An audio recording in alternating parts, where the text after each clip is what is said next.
Hey Exiles, today I want to present my take on one of the most degenerate builds of the league, which is a Gemling stack stacker using Tempest Flurry.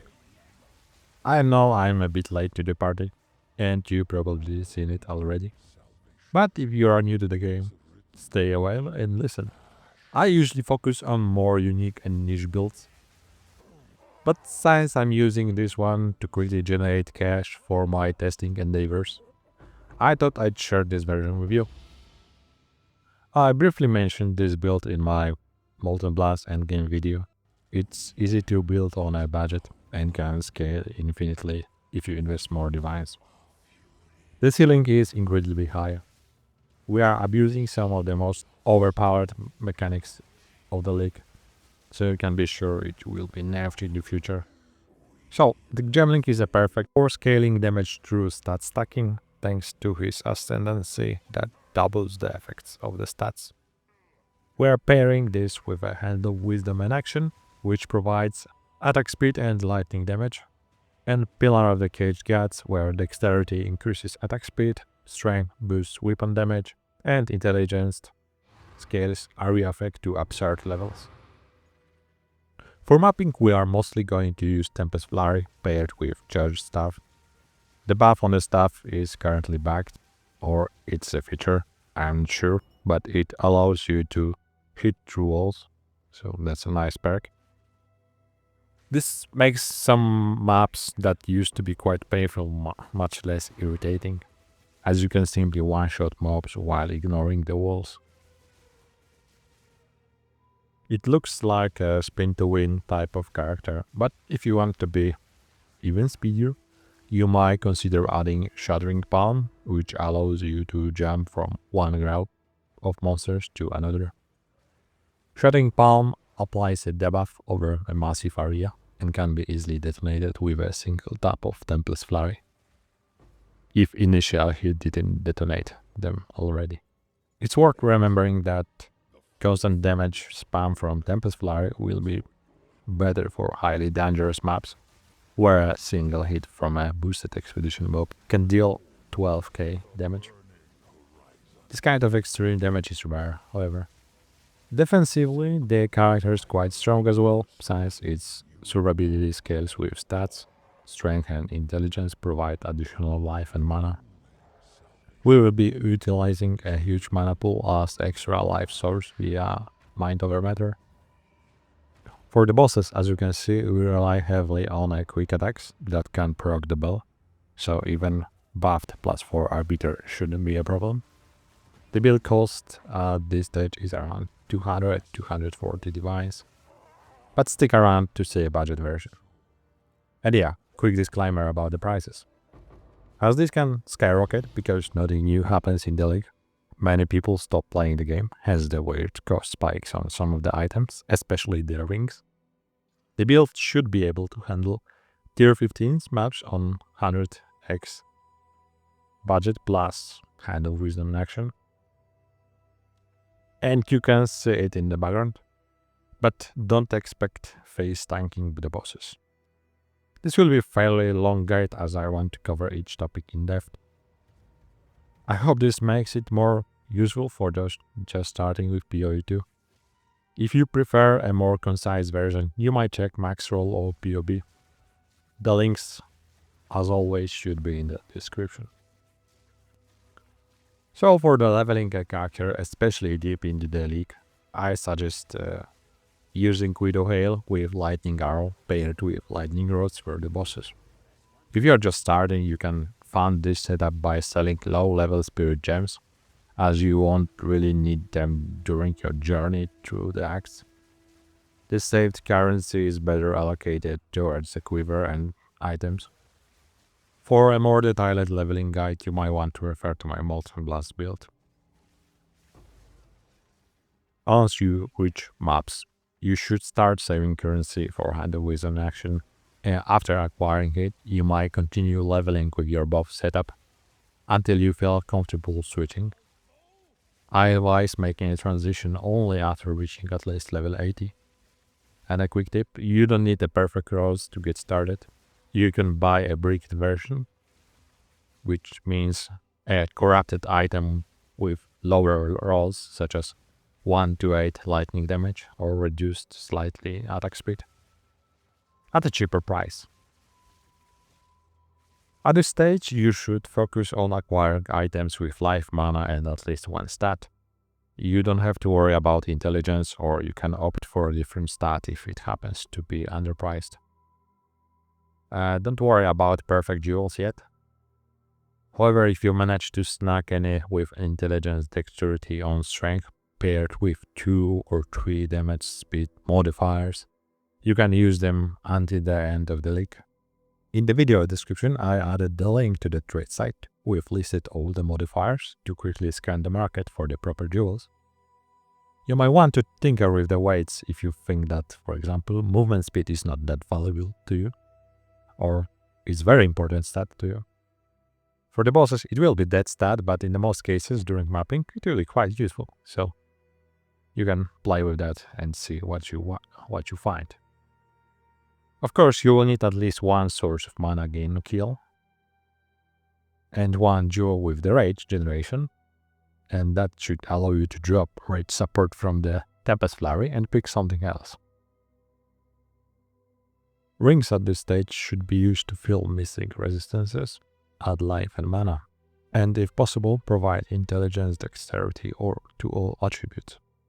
The same idea applies to the amulet. The best Annoit would be spaghettification, but if you are afraid that house damage will be an issue when you have pretty low life pool, you might want to consider insightfulness. The build only requires 120 spirit to function, so some amount of spirit on the amulet or the chest will be required. But keep in mind that you will likely replace chest for the Morior without spirit. In that case, you will need a new amulet or you will have to drop blink. Rings are also great spots to get more damage for the bell, as you need source of fire damage and cold damage to buff it. You might skip these stats if you feel like the bossing won't be a priority for now. The cold damage can be reached quite easily on the passive tree, and the fire damage should be acquired, but quite expensive against the darkness later. The next major upgrade you will need to make to enable further gear upgrades is Morior Invictus with attributes and elemental resistances. I advise getting a version with 4 sockets first and upgrading to 5 sockets later. When buying the Morior, beware that it's one of the most popular items people try to scam with. The scam usually involves switching the chest for a different one, and the seller is most likely trying to catch you off guard. So check the stats twice, always. After this big upgrade, you will have more space for stats on your rings, as resistances share suffix space with attributes. Once you obtain proper rings, you can apply Ingenuity on top of them for a significant attribute boost.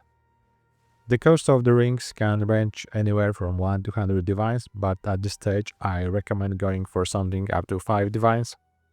I completed all the content using these rings that costed me 10 and 12 divines. So when upgrading the rings, check out how much resistances you actually need, especially when you are switching the helmet for the Black Sun crest, as you might lose some resistances. You can always use the amulet slot to fill in missing reses, but keep in mind that at this stage you should have some spirit to maintain your free aura setup, as you will likely lose spirit from the chest piece. Once you reach level 90-95, you should have something like 200-300 dexterity and strength, along with 800 intelligence. The first unique jewel that can help you save some divines is from nothing.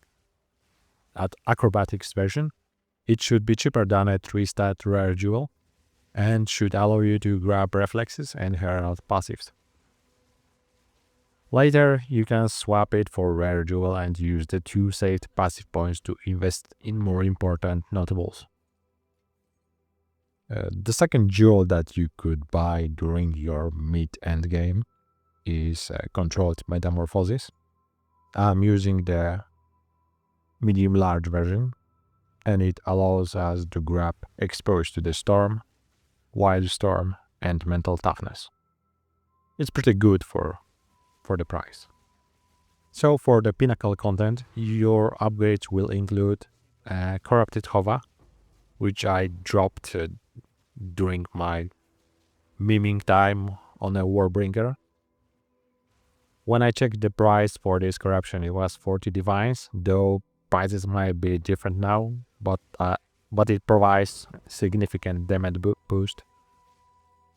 Of course, an even better version would have a higher attack speed, but that's overkill. As you can see, it's not really necessary to finish all the Pinnacle bosses. For most of my gameplays, I was using mediocre rare jewels as I was recycling my lightning arrow setup. Each 3 damage stat jewel should cost you from 5 to 25 divines. It's worth to upgrade them gradually. 2 stats should be enough if you are planning to quickly map and kill every Pinnacle boss up to +3 version to get all the passive points. The biggest upgrade, of course, for the Pinnacles would be a 5-socket Morior that I mentioned earlier. It actually saves you some cash by generating resistances, so the rings should be easier to buy and pair with Ingenuity. Alternatively, you will be able to push even more stats into the rings for giga damage. The boots are quite important too. You should get ones with the highest stat roll as possible, and resistances, of course. The 35 movement speed is always super pricey, but for mapping, the movement speed is very important stat. The cherry on top is Against the Darkness. It allows you to allocate more auras or drop spirit from the amulet in favor of different prefix. Fire damage is useful for activating the damage portion from the bell, as I mentioned earlier. But you can always achieve this by getting fire damage on a ring. Whether this is a cheaper or more expensive option depends on the trade market availability. Another expensive upgrade would be a Megalomaniac, but its pricing is quite erratic as it competes with rare jewels that already add a ton of damage. If you manage to snag an important notable, you can relocate saved points, for example for Giant Slayer, and adjust the passive tree in a PoB to see how it impacts your damage calculation. As you can imagine, you can endlessly invest divines into this build. However, a 120 divine setup should allow you to effortlessly map with every possible mod. The 160-180 divine range is sweet spot, as it makes Arbiter fights much easier and lets you handle Simulacrums +4. If you enjoy that grey slop of the content, I did some Simulacrums, but in the end I really preferred to start with the bridge, as this was pretty steady income. Later I focused on juiced citadels to drop up to 3 fragments at once. Currently, Ritual is the most profitable mechanic for me, as I can casually drop Omen or 2 audiences in like 2 to 3 hours. In current state, I really dislike Pinnacle bosses, especially +4 versions. I don't mind Zero Portal design, but these encounters are looking like are still in the work in progress. Besides the Gemling build, I'm still messing with my Flamelast Blood Mage, and I keeping an eye on a PoE 1 news. The new event looks promising, but I have the bad feeling it will be quite undercooked content. Anyway, I'll try to share some interesting builds from this too. But for now, I hope you enjoyed my take on Gemling Stacker.